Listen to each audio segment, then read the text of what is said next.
የህዋትና የዝንጀሮ ግብር መመሳሰል ይገብር ካላችሁ ዝንጀሮ የሚገብር ንጉስ አይደለም ወይ መሬቱን የሚጭር ይላል የሀገራችን ገበሬ የማይሆነውን ሲጠየቅና አድርግ ሲባል መሬት ጭሬ የምበላው እኔ ገብር ከተባልኩ ዝንጀሮም መሬቴን ጭሮ የኔን ዘር ቡቃያና መኸሬን ይበላልና እርሱም ግብር ይጠየቅ ብሏል ገበሬው ግብር ጠያቂ ጌቶቹን። ይሄ የአገሬ ገበሬ ዝንጀሮ ግብር ተጠይቆ ይከፍላል ብሎ አምኖ አይደለም ይሄን ጎንታይ ቅኔ መናገሩ ገብርበት ልባል በማይገባኝ ገብር መባሌ ልክ አይደለም ለማለት ነው ስንኝ መቋጠሩ። እውነትም ከታየ ፈጣሪ መሬት አኑሮ ዝናብ ሰጥቶ መሬት አረስርሶ ገበሬው ጥማድ በሬውን ጠምዶ አርሶ ለሚበቅል እህል ግብር ክፈል መባሉ ገር ይላል። በሌላ አግባብ ብትመለከቱት ደግሞ እንደ ዝንጀሮ ከመሬቴ ከማገኘው ልትካፈሉኝ ከጅሏቸዋለሁ እያላቸው ነው። በተጨማሪም ከዝንጀሮ አልተሻላችሁም የሚል መልእክትም አለው። ብልሁ ገበሬ ንጉስና ዝንጀሮ አንድ ሆነው አስቸግረውታል። እርሱም ንጉሱን በጠየቀው ግብሩ ዝንጀሮውን ከማሳው ወሮ በሚመገበውና በሚያጠፋው እህል አገናኝቶ በአንድነት ይወቅሳቸዋል። ቅኔ ዘርፎ ግብር ጠያቂዎቹን ያሳጣል። ከላይ ካነሳነው ገበሬ ዝንጀሮና ንጉስ ወግ ፈቅ ሳንል ወደ ኢትዮጵያዊቷ ሰሜናዊት ኮከብ መቀሌ ልውሰዳችሁ። ትግራይ ውስጥ ሁለት ምርጫ ብቻ የትግራይ ህዝብ እንዳለው እየተነገረው ይገኛል። ይሄ ወሬ መሳይ ሀቅ የጀመረው ከአቶ ጌታቸው ረዳ ከስልጣን መነሳት ቀድሞ ቢሆንም ዛሬ መሬት የነካ ይመስላል። ሁለቱ የትግራይ ህዝብ ምርጫዎች የህዋት አዛውንት ፖለቲከኞችና የጦር ጄኔራሎች ናቸው ይሉናል። ህዋቶችን ወይም የህዋትን ጦር ጄኔራሎችን የትግራይ ህዝብ ተስፋዎች ናቸው ሲሉ እናያልቅበት በአደባባይ ይነግሩናል። የዚህ ሀቅ አንዱ አጋፋሪ እናት ማርያማዊት ናት። ስታሊን አጋራባሪ ተባባሪዋ ሆኖ የቋጤ ቦቱን ሲቀበጣጠር ከርሟል። ልፋቴ ሌላኛው ቃጭል ነበር። ሌሎችም ቀኝና ግራዝማቾች አቶ ጌታቸው ረዳን ወደ ውጭ ደብረ ጽዮንን ወደ ቤት ብለው ዱላ ቀረሽ ምልልስ በየሚዲያው አደባባይ ያከናውነዋል። የሰማነውን ማመን ቢያቀተንም የትግራይ ህዝብ በእነዚህ ቆመው በቀሩ ደናቁራን እጅ መውደቁ ግን ዛሬም እንደቀጠለ መሆኑን ለመገንዘብ ችለናል።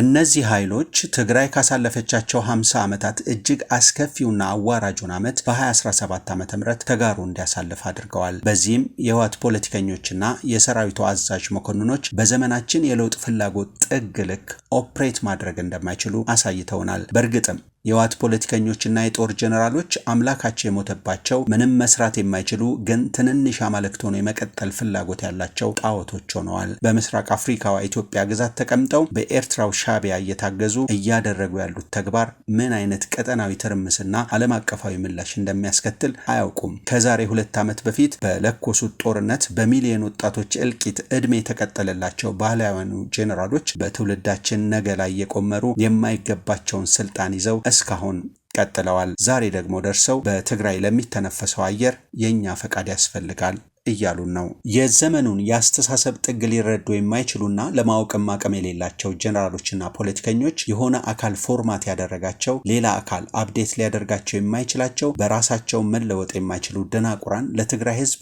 መከራው ሆነው እንዳሉ አሉ። እነዚህ የአንድ ክልል ብቻ ሳይሆን የመላው ኢትዮጵያ ዕዳ ናቸው። የጦር መሪዎቹ የሚሰሩት ሁሉ የሚያጸይፋችሁ የትግራይ ተወላጆች፣ በትግራይ የምትኖሩ በቀሪው የኢትዮጵያ ክፍልና በዓለም ዙሪያ ተበትናችሁ ያላችሁ ዲያስፖራዎች እንዳላችሁ አውቃለሁ። የእናንተ ትግል መሬት እንዲይዝና ወደፊት እንዲመጣ መሰራት አለበት። ከትግራይ እስከ ዓለም አቀፉ የትግራይ ተወላጆች የተደራጀ መዋቅራዊ አንድነት እንዲኖር መሰራት አለበት። ይህ የህወሓት ፖለቲከኞችና ጄኔራሎች ተግባር ከውስጥም ከውጭም አጠቃላይ ከበባና ጭፍጨፋ በትግራይ ህዝብ ላይ ሊያስከትል የሚችል ስለመሆኑ ህዝባችንን በማንቃት ራሱን እንዲታደግ በትጋት መስራት ይገባናል።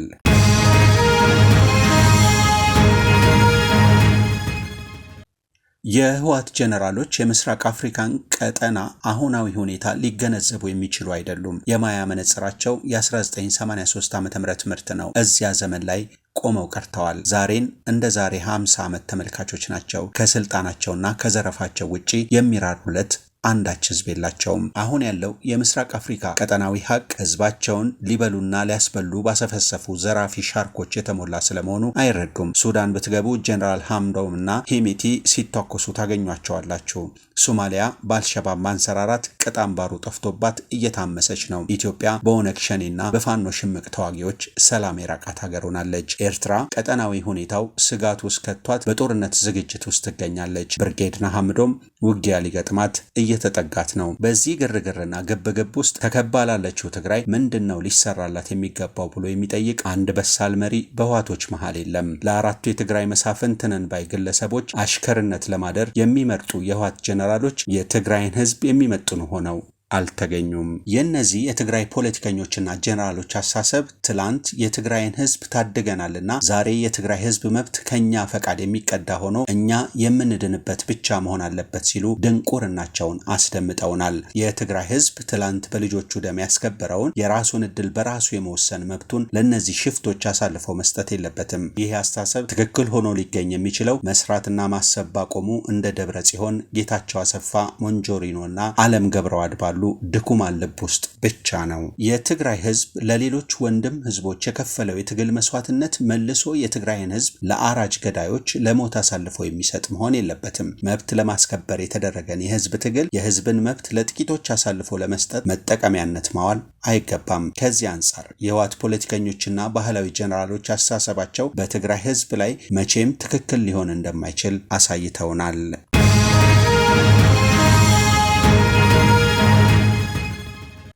በትግራይ ቤት ውስጥ በመቆየት ከሞት የማይዳንበት ጊዜ ላይ የተደረሰ ነው። ሞት እያበዙበት ያሉትን እነዚህን ሰዎች የትግራይ ህዝብ ሞቱን ለመቀነስ በሚያስችሉ ብዙ መንገዶች ተባብሮ ሊታገላቸው ይገባል። ሰላማዊ ትግሎችን በማካሄድ ጨቋኞቹን ሊቀጣቸው ይችላል። የገንዘብ ምንጮቻቸውን ማድረግ፣ ከህዝብ የሚፈልጓቸውን ትብብሮች መንሳት፣ ስለ ድንቁርናቸው ለህዝባችን መናገር፣ መጻፍ፣ ማሳወቅ ያስፈልጋል። ህዝቡን ከሞት የማይታደግ ራሱ ዞሮ ወደ ህዝብ ለመተኮስ የማይቀፋው ኃይል መወገድ አለበት። ሰላማዊ እምቢተኝነት ስራቸውን ለመክታት መቀስቀስ አለበት። ከቤት እስከ ክልሉ መስተዳደር ጽህፈት ቤት ሰላማዊ ሰልፎች መከወን አለባቸው። የትነግ ጽህፈት ቤት ውስጥ ያለው አመራር እኔ ከሌለው ህዝብ አይኖርም በሚል ሐሳብ ወጃጀ ነው። ፕሮግራም፣ ራዕይ፣ እቅድ፣ ግብ፣ ሐሳብ የለውም። በሚሰራው እያንዳንዱ ነገር ላይ ውጤቱን አያሰላም። መሬት ላይ ያለውን እውነት አይተነትንም። ሁሉን በጭፍን ካደረገ በኋላ ስለ ቀጣይ ስህተቱ የሚያስብ ኃይል ነው በትግራይ መልሶ ስልጣን ላይ የወጣው።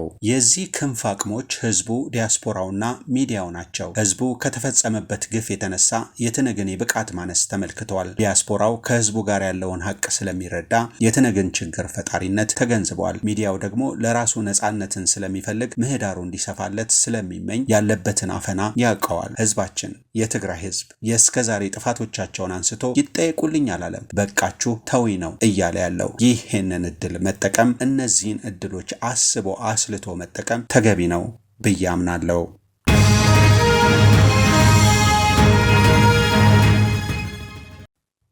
ሌላው ትኩሳት እዚህ ጋር ነው የሚጀምረው። አቶ ጌታቸው ረዳ ከትግራይ ስልጣናቸው ተነስተዋል። እነ ደብረ ጽዮን ብቸኛ የትግራይ ተወዳዳሪዎች ሆነው 100% ሊባል በሚችል ደረጃ ስልጣን ተረክበዋል። የሻዕቢያ ዋት ግንኙነት ሐላል እየወጣ ነው። ግብጽ፣ ጅቡቲና ሶማሊያ ደርሳለች። ኤርትራ የኢትዮጵያ ግዛቶች ውስጥ ዘልቃ ከትማለች። ኢትዮጵያ የአሰብ ወደብ ፍላጎቷን አንራለች። በእነዚህ ሀቆች ምክንያት በሚከተሉ ውጤቶች የትግራይ ህዝብ ዕጣ ፈንታ ከወንድም የኢትዮጵያ ቀሪ ህዝቦች ጋር ምን ሊሆን ይችላል? ዛሬ ላይ ቆመን ነገን በዚህ ጎዳና መተንበይ ይከብዳል። በወቅታዊ እድሉ ህወሓት መንግስታዊ መዋቅሩን ተቆጣጥሮ ሌላ ግፍና አፈናውን በትግራይ ህዝብ ላይ ለተጨማሪ በርካታ ዓመታት ማስፈኛ እድል አግኝቷል። እነ ደብረ ጽዮን ሻዕቢያን ተማምነው ምን እያደረጉ እንደሆን ይታወቃል። ይሄ ጥሬ ሀቅ ደብረ ጽዮንንና ቡድኑን አሉታዊ ተገማች ያደርጋቸዋል። ደብረ ጽዮንና ቡድኑ አሉታዊ ተገማች የሚሆኑት በጣም ክፉን የትግራይ ህዝብ ጠላት ሻዕቢያን መወዳጀት ስለመረጡ ነው። ሌላው መራር እውነት ደግሞ ሻዕቢያ ካፈጣጠሩ ጀምሮ ለኢትዮጵያ የማይተኛ ጅል ጠላቷ መሆኑ ነው። ወጣም ወረደ አሁን በትግራይ ያለው እብደት እንደዋዛ ሊታለፍ የሚገባው አይደለም።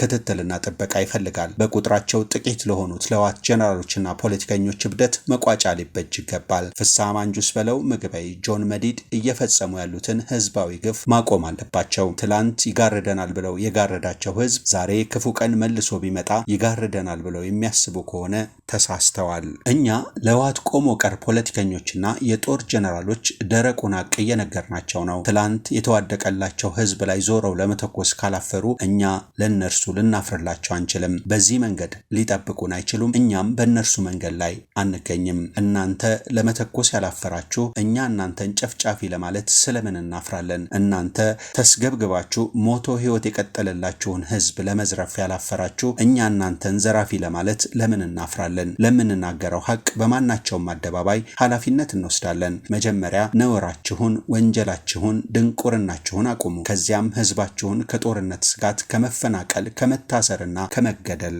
አውጡት።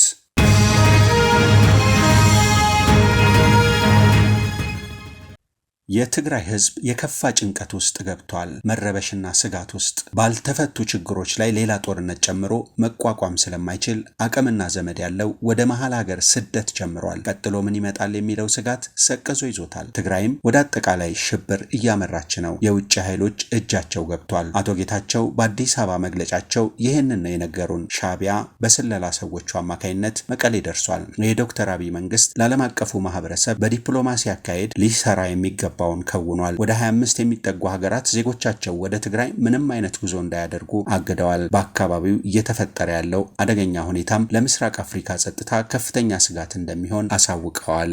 ጀነራል ጻድቃን ገብረተንሳይም በዚህ አካባቢ ያለው ጦርነት ከተጀመረ የአካባቢውን ሀገራት ካርታ ቀይሮ ነው የሚጠናቀቀው ሲሉ በቢቢሲ ለቀረበላቸው ጥያቄ እምነታቸውን ተናግረዋል። ከሁሉ በላይ ግልጽ ክህደት በትግራይ ህዝብ ላይ የተፈጸመ መሆኑ ሊታወቅ ይገባል። ታግሎና ሞቶ ባኖራቸው የሰራዊቱ አዛዦች የትግራይ ህዝብ እየተተኮሰበት እየቆሰለና እየሞተ ይገኛል። ይሄ ደግሞ በትግራይ የጦር አዛዦች እየተፈጸመ ያለ መሆኑ ጉዳዩን እጅግ አሳዛኝ ያደርገዋል። ሽማግሌዎቹ ይሄንን ሁሉ ትላንትን ባሻገራቸው ህዝብ ላይ ከፈጸሙ በኋላ ለስልጣናቸው መደላደል እየለፉ ነው። ከዚህ በላይ ያነሳናቸውና ባለፉት 2 ዓመታት የተከናወኑ የትግራይ ክልል ፖለቲከኞችና ባህላዊ ጀነራሎች ቀይ ስህተቶች ከትግራይ ህዝብ አልፈው የቀጠናው ስጋቶች ሆነው ወደፊት እየመጡ ነው። ሻዕቢያ ለትግራይ የሞት ምርጫዋ ነው። ግብጽም እንዲሁ። ህዋቶች ይህን እውነት በተጋሩ ፊት እየዘወሩ አቶ ጌታቸው ረዳ ከሃዲ ነው፣ ባንዳ ነው ብለው ሊነግሩን አፋቸውን ሲከፍቱ ሊያፍሩ ይገባቸዋል። በዚህ ሰዓት የትግራይ ህዝብ ከአቶ ጌታቸው ጎን መቆሙን በተግባር ማሳየት አለበት። የአቶ ጌታቸውና